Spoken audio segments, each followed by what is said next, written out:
Neil, congratulations. Thanks. You've got that British title once again. Yeah. How are you feeling post-race? You've had a bit of time to reflect on it now.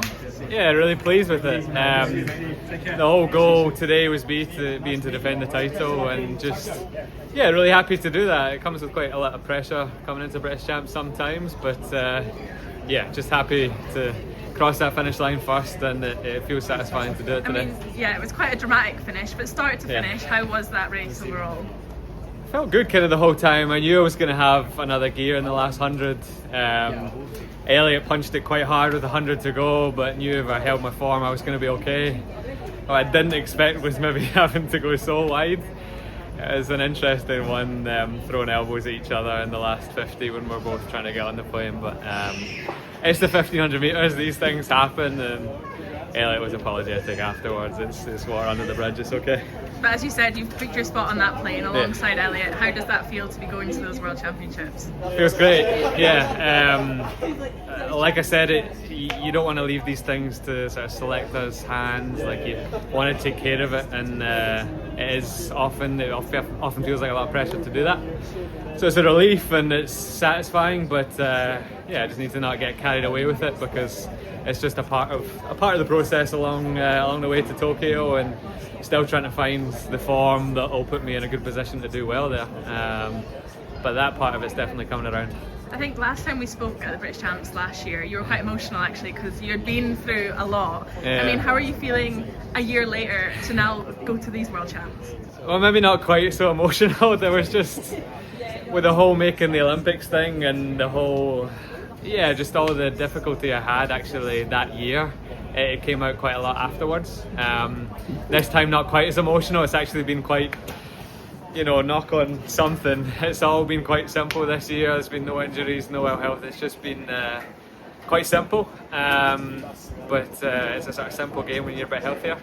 But equally satisfying, but not quite so dramatic and emotional, like you say. I'm keeping it together this year.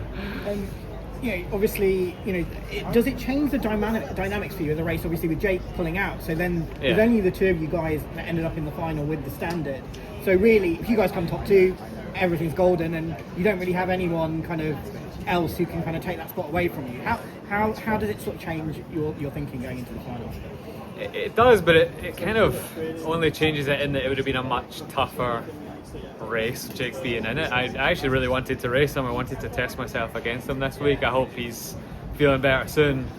He's had some rotten luck the past couple of years heading into British Champs, so I wish him all the best for getting back to full health, and he will be, I'm sure. But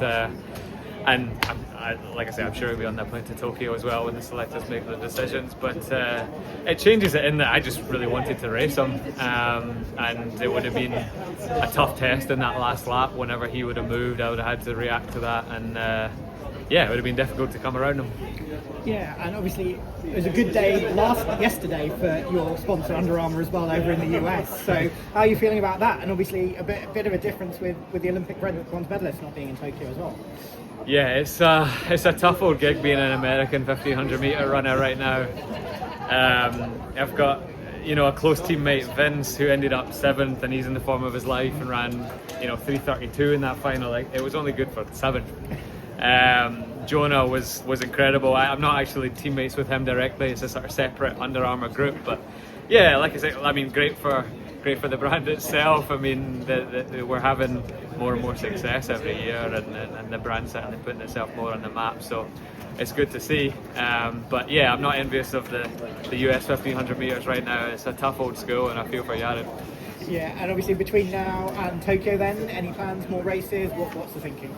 I'd like to race one more time. The original plan was probably not to race between now and Tokyo, but I just haven't had a proper go at it in a sub 3:30 race. The London Diamond League should have been that, and kind of messed that up, and then got involved in some carnage as well, and just didn't make the best of that situation. So looking to put myself in that sort of race one more time if I can.